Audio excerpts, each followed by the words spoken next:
I think most people, if you execute a good corporate store versus franchise, you'd have to open 10 to 12 franchises, successful franchises. To make up for one. To make up for one of your own stores.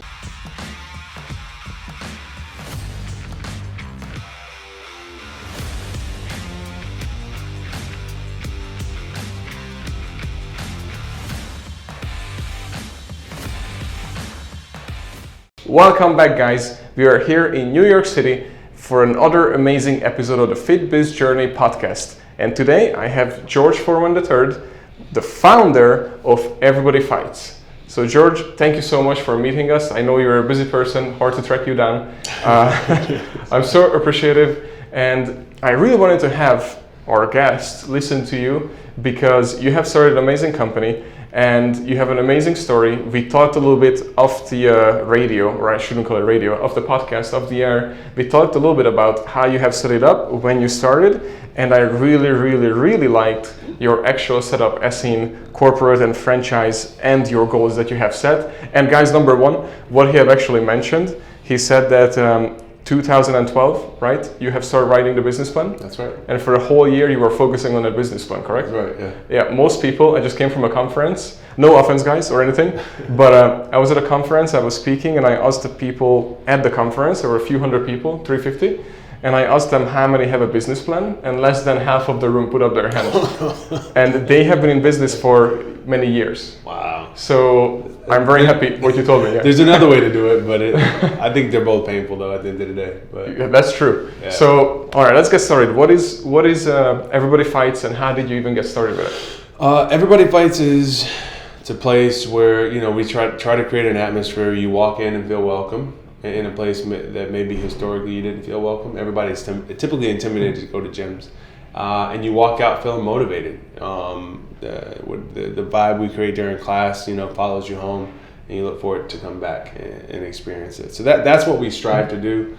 Our product, if you will, is full service fitness club. 3 to 4 classrooms, depending on the market, how much the rent is, and our goal is to provide, for the consumer, from just a pure offering standpoint, a value.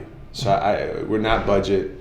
And we're not ultra premium. Our product's premium, but our price point's approachable. That's kind of what we try to focus on to make it so that there's no excuse for you not to get to the gym 4 to 5 times a week. Which means I will. If you want to give me $35 a class, you can.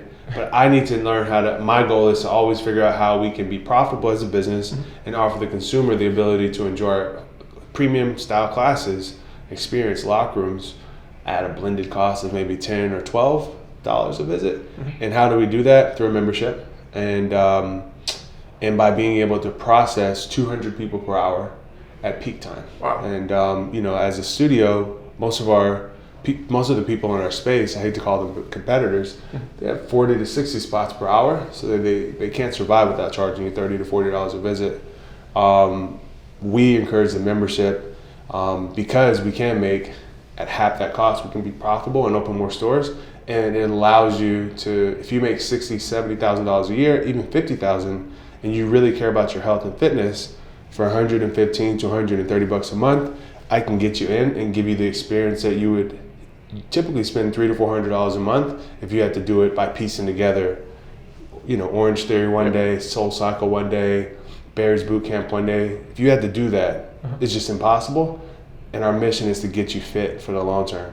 So that's kind of our offering. How can we do it most efficiently? And hopefully one day we can go from, $200 a month to $150 a month to $130. I'm trying to inch towards $115, still maintaining our growth and profitability. How can I get down to $50 a month, but provide a premium product better than anywhere else? Still have the steam room, still have the towels, still have the best trainers in the business. I don't know how I'm going to do that yet. But our goal is premium fitness offering at an approachable price. Everybody deserves a chance to put on gloves, get fit, and enjoy a fitness environment. That's our mission. You sound like Elon Musk with Tesla. Their models. No, the reason I'm saying this is because they're on the moon. That's true. Yeah. But no, their model is the same thing. They start with the most expensive model car, And then his number one goal was to just get it out there so they can make some money, not for themselves. So then they can push out the cheaper cars so everybody can have the car because everybody deserves a good electric and reliable car. So that was basically their model, and you were following the same thing basically. Yeah. I didn't know that. Yeah, that's cool. It's really good. I know you're smart.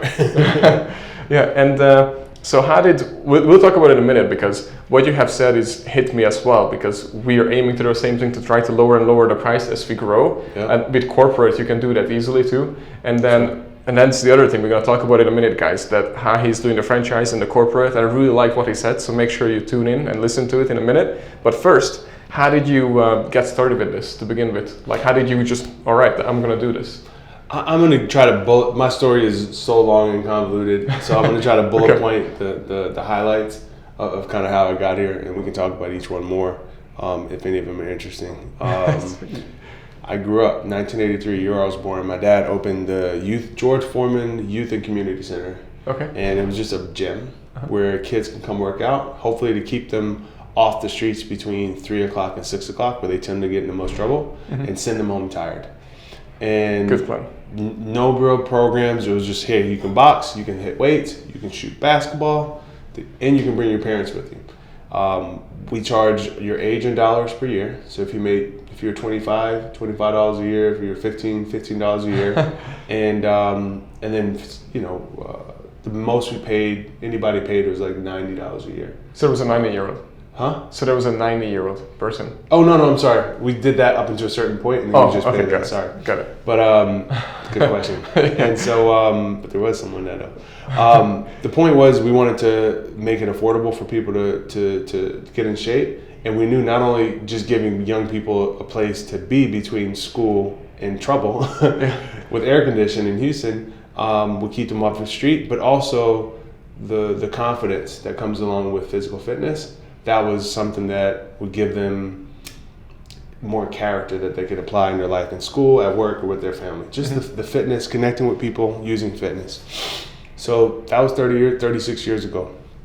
I've done every job in the book you can think of in a gym, sweeping the floors, bodybuilding, watching, everything, open the doors, close the doors, raise money. So nonprofit, like I said.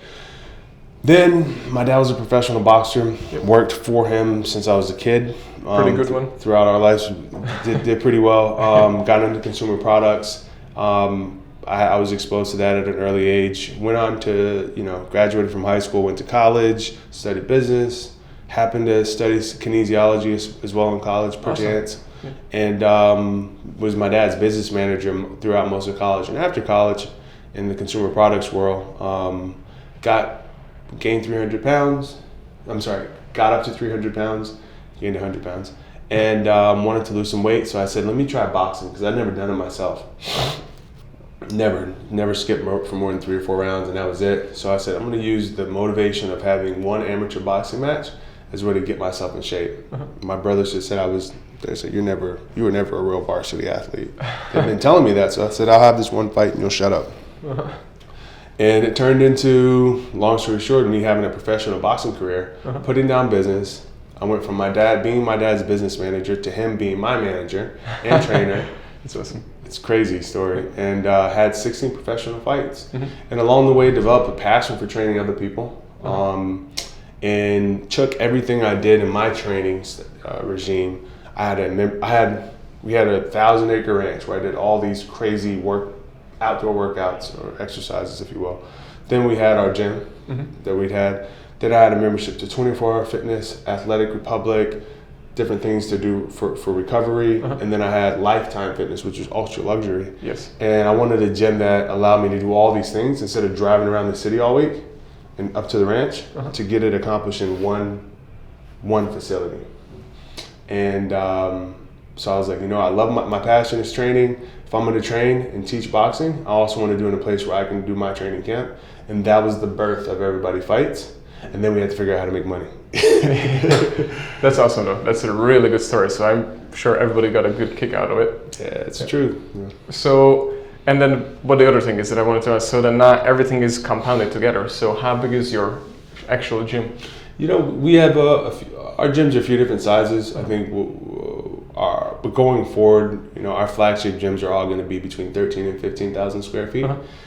depending on how they lay out. We need 4 classrooms, open gym, restrooms with steam room, and then we also like to have a little common area where people can just hang out. Like if you have a great class, you want to talk with your friends and sit on your phone for an hour, go ahead, sit over there. Our class types are running, circuit training, boxing, and then recovery. Where we have everything from foam rolling to meditation to yoga, Pilates, etc. And then personal training in the open gym. So those are our spaces. And as we go forward, we just try to look to just get better at executing that setup. So, and what was how many corporate you have locations right now? 4. And then how many franchises? 3. And then off the camera, we were talking about how you opened up corporates and how much it's easier, you like it. Can you tell me a little bit more about it? Because I think so many people is that they right now sitting right here, they have a good business and they can't decide if they should go corporate or they should go franchise. They ask me all the time, and I think you have a really good point of view. Well, I think with franchising, what we've learned is, number one, to be a franchising business, which means, in my opinion, that means your revenue and your profit is driven by franchise sales, franchise fees. I think you number one have to have something that's very franchisable, where it's more about the systems, the brand, the process than it is about the people. And I think if it's too much about the people, then it can be tough to execute at a high level from a franchising standpoint. That's just my opinion. That's a good opinion. I was at my dad's hip. I was telling you, growing Meineke car care centers, and got to hear a lot of the ills of and the positives to a franchising. For us, it's like, look, we opened our company-owned facilities successfully. They make money. Never had a unprofitable month, and we can make at least 30%. I'm getting real granular, but 30% on our cash, which means like if we put $100,000 into a facility, we can pull, $30,000 out at the end of the year, or $1,300,000, et cetera. That's how I look at it. So if we can do that, that's a pretty good place to put your cash, because it's a business you can be active in and control, and you should do it over and over and over at a minimum. Yeah, it's great when you can do 60% cash on cash, 90% cash on cash, and some people do more than that. But if you can do 30% consistently, why not just open your own stores? Because and for us, what we realize is that, although it's a little bit more cash intensive to start your own facilities, if you're confident in your abilities, you're confident in your product, why wouldn't you bet on yourself? And the amount of energy you put into, supporting another franchisee who is always going to be at odds at you. Once they start operating, they're like, I can kind of do this without you. The amount of energy, it's the same energy, in my opinion, especially for the first probably 20, 30 units, I assume, that you would put in your own facility. And own people. Exactly. Yeah. And then in terms of economics, I think most people, if you execute a good corporate store versus franchise, you'd have to open 10 to 12 franchises, successful franchises. To make up for one. To make up for one of your own stores. And also, those franchises have 10 times the amount of employees, 10 times the amount of headaches, 10 times the amount of doors that need to be open and closed, bills, lights, equipment that needs to, and at the end of the day, that's all going to be your heartache if it's not done well. Yep. And last but not least, once you take economics off the table, and it's just, if it's about making money, there's a lot of things we would do we don't like. But if you can make enough money to be happy, why would you add more headache just to do it, Yep. So I think that's my attitude about franchising. If you can own it yourself and you trust it and you believe in your product, you should just do it yourself. And so that's why we're going to continue to open corporate-owned facilities, and we'll franchise as an opportunity to work with people who make us better. That's a really good point, guys. Write it down. That was a good point. And then, do you want to share what you told me also about why it's so important to you to have the right person, and then if something would happen, you would come in and help them? Yeah. So I think whether you like it or not, franchisees are partners. They have your brand. And in your corporate stores, you're working so hard to protect that brand, and they have it now. That's your partner, because your brand is an asset, and they own a piece of it. They're leveraging a piece of it. And so our attitude with our franchisees is we want to keep opening corporate stores, so the bulk of our revenue stays on the corporate store side. So I'm never pressuring my franchisees and waking up wondering, trying to look at their books in their pocket, because it's not the way to kick off a relationship. Number two, I only want to work with people, if I can help it, who have experience running gyms or running businesses, hospitality businesses like a restaurant or a hotel. That's huge. And so that I just have to say, hey, you know how to open up, you know how to execute a build out, you know how to finance your operation, you know how to take care of employees, you know how to do all that, make sure the door's open. I just have to let me train your trainers and use my build out, our construction set to build out. And hopefully because we focus so much on our product, we're good at operating too, but we're more about product, service, quality, experience first, then back end operations. Most of our franchisees, they were operators. They're more focused on the operation because they've managed massive facilities, 40 massive facilities. So we get a chance to learn from them. Having said that, the last reason it's important to open our corporate stores is that if one of our franchisees happens to not be successful in the first 6 or 8 months, I want to be able to say, keep the fees.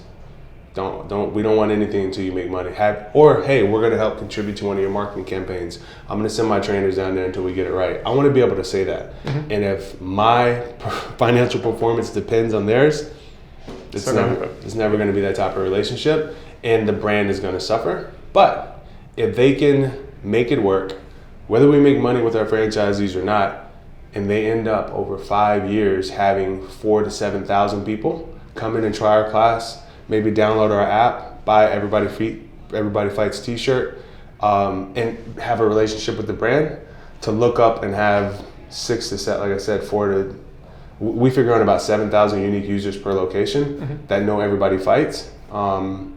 And we didn't have to contribute a massive amount of CapEx to get those users. That's a good day, especially if the execution's there. So that's awesome. And guys, take that, because that's a huge information for you guys on franchise. And then the next thing for the people who are actually wanting to open their second locations, what would you give them as an advice on? Because I know you are very big about numbers, you're very big about planning things. So how did you decide that, okay, this is time to open our second location? When I could go to sleep on my first one. Like literally go to sleep. I'll never go to sleep because I like talking to the people that I work with and I partner with. The people who operate our facilities and teach our classes. I still teach sometimes, and I love it. But I think the minute you feel two things, that you could walk out the door and disappear for 2 weeks, not go on vacation, you don't need vacation. But the minute you can leave for 2 weeks, shut off your phone, and you come back, things are fine. Maybe there's an argument or a dispute between two employees to figure out. There's always going to be that. But the customer hasn't noticed the difference. Until that happens, you shouldn't franchise. Until mistakes, kinks in your processes can be fleshed out within 2 days. The hand sanitizer's out. Well, who forgot to fill it? How long was it not filled for?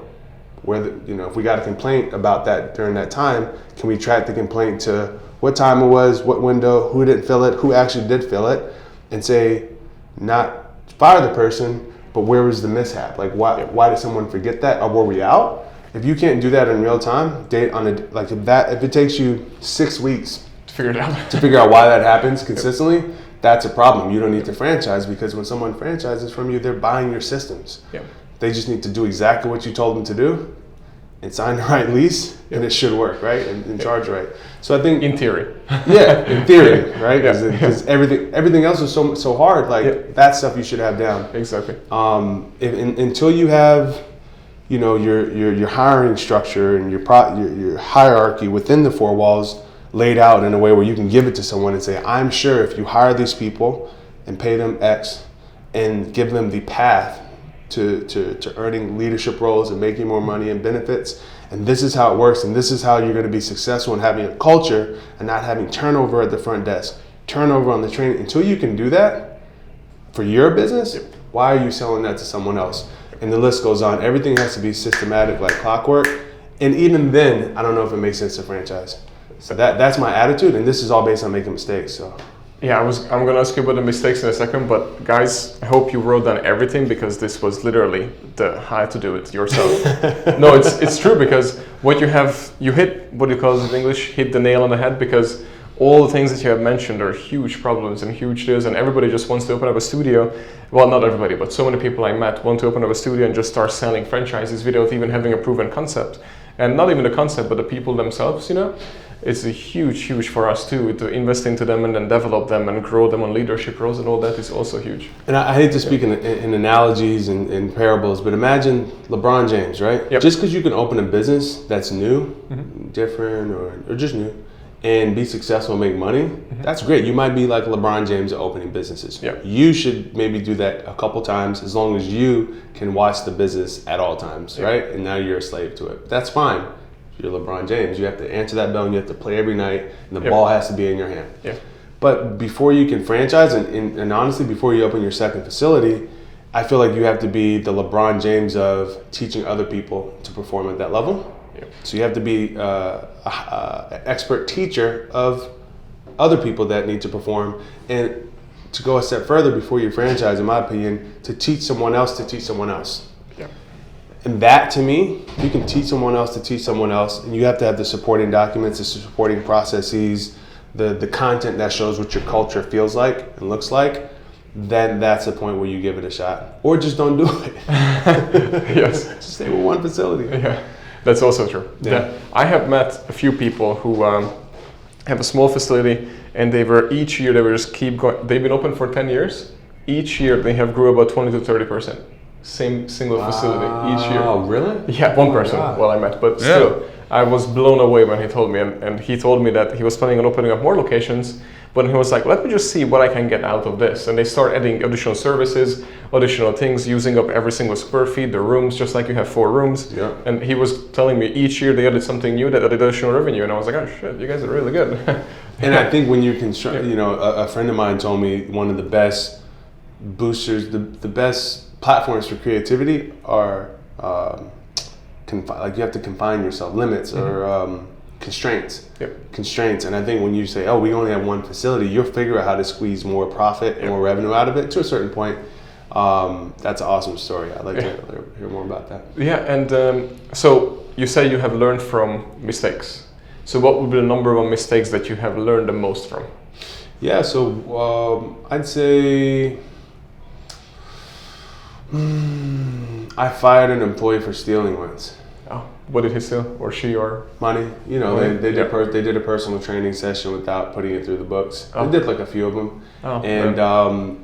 It was theoretically it's the right thing to do. You fire, Yeah. But when you look at criminal things, there's a certain level of criminal things like abuse, and you got to just get people, fire people because you're putting other people at risk. Yeah. But this is economic. This is about money. Yeah. And the situation was, the client was having a great time, fabulous time. I get to come to the gym, pay, and enjoy myself. And for the client, that was a big part of their life. Mm-hmm. People struggle with things like anxiety, depression, anger, or just fitness, health, and that trainer was important to them. For the trainer, he's feeding his family, and he's making a life for himself and being in an atmosphere where he loves to be there. And he just made a mistake. Mm-hmm. And that's fixable. In the business, like I think we allow the personal trainers at our business to earn a pretty high percentage of their personal training. I think that trainer was actually earning about 70% of his personal training revenue. Mm-hmm. Did 1 session a week, 70%. Yeah. 10 sessions a week, 70%. So I'm like, why would you not just pay the 30%? Exactly. And I was so upset that I said, you know what, we have to make, and other people had heard about it, other trainers, so we have to make a statement. Mm-hmm. Sorry, you got to go. We do not allow stealing, etc. And so, his life didn't go in a great direction. Now the person, the client who believes in Everybody Fights, they don't have their trainer they connected with. It wasn't about the mitts. It wasn't about the lunges, the squats. It was about their connection. Now that's gone. And so what I learned in that situation is, and he was a very likable guy, we didn't have a customer problem. Mm-hmm. We had an internal problem. I didn't have a customer problem. The customer loved the experience. The trainer loved the employee loved the experience. Sure. There's an economic problem here, and that's behind the scenes. And if I didn't say anything, the customer probably never would have noticed or cared. Yeah. And obviously the trainer would have loved it. And that can be fixed with a conversation, a very frank conversation. And what I do now is, and I've done it 2 times with people, right? Mm-hmm. Because I care about the customer first. And I say, hey, The business deserves 30%. Every time you do, or depending on what their rate is, some people are making 6% or whatever. The business deserves this percentage. That's all this is about. How many sessions was it? We come up with a number, and I say, all right, because I understand like it's common in certain other gyms, people make mistakes. That doesn't mean they can't redeem themselves and they don't deserve an opportunity for someone to show them how to forgive someone else. What's the number? Oh, I did about $5,000 worth of sessions. All right, so 30% of that is, what's 30% of 5,000? $1,500? Yes. Yeah, $1,500. I said, hey, pay me that, and let's just not talk about it again. Or structure it over your next few checks, and let's not talk about it over again. But I can't let other people hear about this. I don't want other employees to know this is happening. And if they ask about it, because they know you're doing it, I'm going to tell them you paid the money back, and we're going to move forward.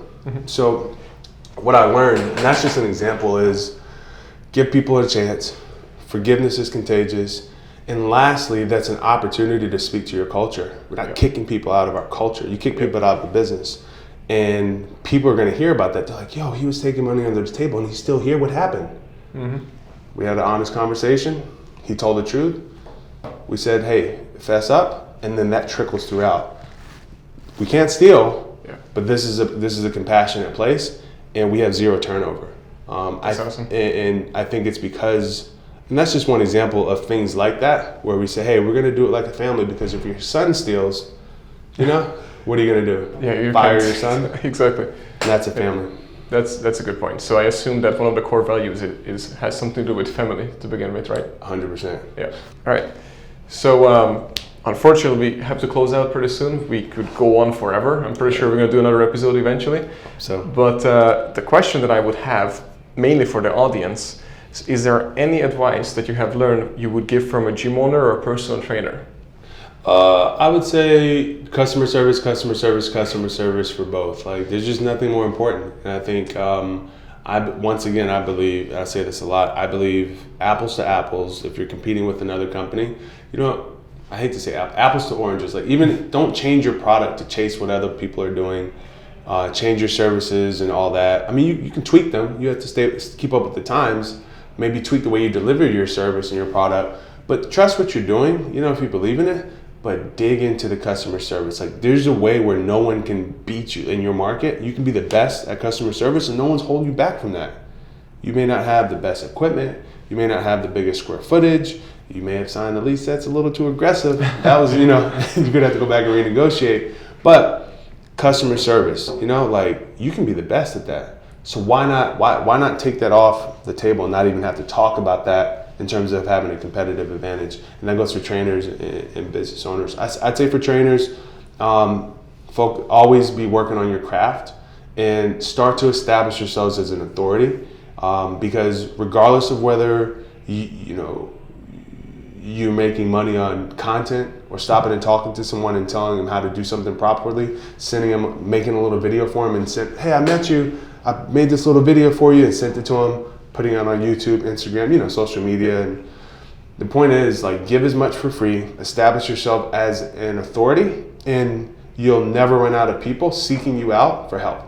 You'll always be in business. So don't slack on that. You should always be creating content, getting it out there, doing as much as you can for free, because whether you're sitting in your butt or not, like if you're sitting in your butt and not doing anything and saying, oh, I'm not getting paid for this, if you're doing something for free, say you spend 20 hours a week working for free, doing free sessions, sending people videos or whatever, and eventually that 20 hours a week results in $200,000 of revenue over 5 years, you were actually earning money during that time. You're just tearing it out, and you're making sure you never have to chase clients, because all that time you're spending chasing people, spending money on whatever marketing, that's a loss. And so why not just invest your downtime in creating content and free opportunities for other people to learn about fitness. Most important thing, you are the authority, and if you don't believe in your craft and you're knowledge enough to be the authority, you probably shouldn't be a personal trainer. So just never stop your craft. So that's that. I think for business owners, it goes for trainers too, but I think for business owners who sometimes are trainers, just know there's books. There's a Harvard Review book. There's books on everything, and there's Google. There's books on conflict resolution. And I think conflict is a great opportunity, even like I explained the employee stealing. Yes. It's a great opportunity to build a stronger bond with the employee, build a stronger bond with your organization, learn more about how to grow and pass that on to others. Conflict is such a great opportunity, but you have to be great at resolving it. It's not easy, and I'm still learning, but your goal should be to resolve it with grace and be on the other side of conflict stronger than before the conflict. So that when you see it, you're like, oh, it's my conflict. How am I gonna make sure like we're strong right now? We have this conflict. I'm gonna spin that, and when we're on the other side of it, we're gonna be tighter. And the more conflict, the tighter we get. And when there's no conflict, you might want to be concerned. And I think approaching conflict that way is a secret to making an organization work well. Less headaches, being able to focus on growth as opposed to putting out fires. Creating a culture of how we resolve conflict. Do we listen? Do we ask questions? Or do we just keep talking? Resolve conflict, be a master of it. And I think therein lies resolving conflict and forgiving the secret to longevity, in my opinion. You have just summarized so many books that people would need to read to get the information here. So I'm so happy that I asked these questions and you went on it because it was amazing. Thanks, man. Guys, you should probably listen to it like multiple times because there's so much information. And I'd probably be honest too, because when you're in different state of mind, what you're looking for in business and you hear somebody tell you something, you might not even hear it. But if you're in the right state of mind and you hear it again, then you might, oh crap, it was all here all along, and then you know what to do. You got to be open sometimes to catch it, you know? Yeah. So. This has been so amazing. I'm so happy that we met. And too, where could people find you, by the way? Me, George Foreman III on social media. I think my email's on there, george@everybodyfights.com. And then for our company, it's just Everybody Fights Everything. You also have a podcast. You just started, yeah, right? I have a podcast. It's just called Everybody Fights Podcast. Everybody Fights Podcast. Guys, check it out. George, thank you so much. Thanks, man. Appreciate it. Pleasure to meet you. Guys, don't forget, it's on YouTube, it's on Instagram, it's on IGTV, it's on Facebook, iTunes, everything. We are on it. You name it. Until the next time, thank you very much.